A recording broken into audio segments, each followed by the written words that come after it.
Ladies and gentlemen, welcome back to my 2022 Mazda CX-50 Turbo Premium Plus. I just got back from a proper road trip. I drove 8 or 9 hours each way from Las Vegas to the Bay Area and back. And there were three main issues I noticed because this is the first time I was driving it in this way, using it for longer, several hour drives.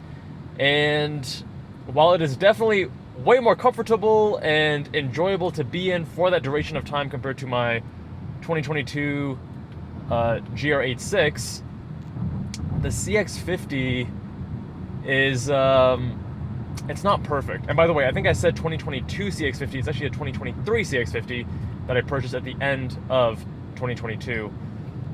So the first thing is actually with regards to the driver assistance. Driving around town here in Las Vegas and the suburbs, you're not really using the lane keep assist, you're not really using radar guided cruise control, but on the highway, when you're on the highway for hundreds of miles, yeah, you're definitely going to use those and rely on them. And they're not as polished and seamless as I would like. So two things. Number one is the radar guided cruise control. If you are making a slight left turn on a highway, the lane to the right of you, or I guess if you're making a slight right turn, then the lane to the left of you, essentially the cars in the lanes to your side will be immediately in front of you as the road curves ahead. And that throws off the radar guided cruise control. There was one instance which was really scary because I'm going maybe 80 miles an hour, overtaking someone who's maybe going 65, and there's a truck right behind me. And as the lane starts turning to the left, this car on the right-hand side that I'm overtaking, it triggers the radar-guided cruise control to think that they're right in front of me, and it brakes super hard. And I'm concerned now that the car behind me, that pickup truck, is going to ram into me and cause an accident. So that was very unnerving. And I've also had a few other issues here and there. So if someone overtakes you and they don't give you necessarily as much space, it'll slam on the brakes again. So it tends to be a little bit finicky and overly sensitive at times. The thing that can definitely be seriously dangerous is if it just phantom brakes, like that instance for me when I was overtaking someone on the right lane. The other thing with regards to the driver assistance is the lane keep. So it's lane keep, not lane centering. And what that means is that if you start going out of your lane, it'll vibrate the steering wheel and nudge you back in ever so slightly. But it doesn't actually help you stay in the middle of your lane. And, you know, it'd be nice on a longer drive to have lane centering, not just lane keep. But the main issue I have is that sometimes the lane keep also malfunctions.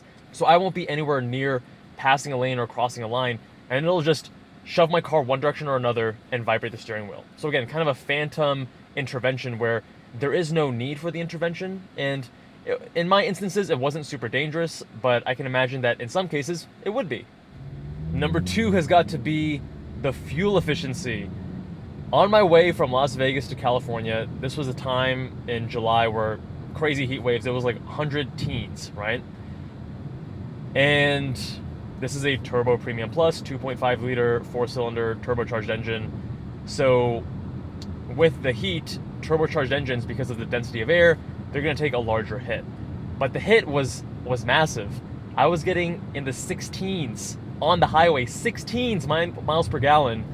And I actually use Fuely, which is my free app of choice to track the mileage on all my vehicles. Because if you rely on the MPG readout in your car, it's oftentimes inaccurate by a few from my experience. So when you use an app like Fuely, what you do is when you fill up, you tell it how many gallons and how many miles you traveled, and boom, simple math.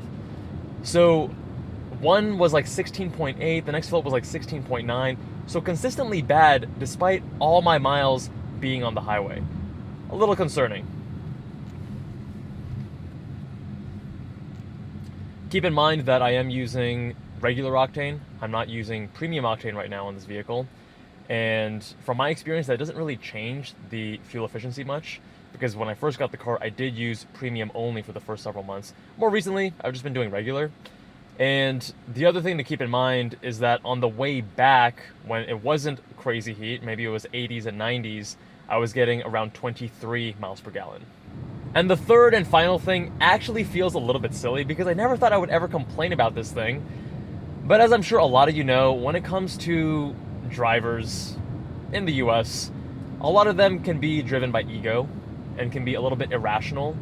And there are times when you're trying to overtake someone and they will speed up to block your overtake. Even though you go faster than them and they should just let you go, they feel entitled to this, their spot on the road, and they feel like you need to be behind them. We'll say that Lexus GS didn't want that Tesla to overtake him as an example. And on the highways, this can get very dangerous. So what I used to do in my 2022 Toyota GR86, as well as in my 2013 Scion FRS, those cars aren't as powerful, but they are naturally aspirated.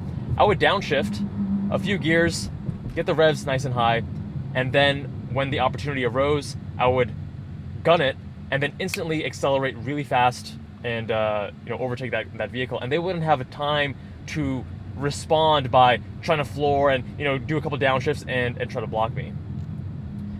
Again, people kind of suck, and this should be a non-issue, but on the drive, this did come up a couple times. So what happened here is this engine is so well tuned for city driving, where you have a lot of torque down low, and as you get to the higher revs, it dies off.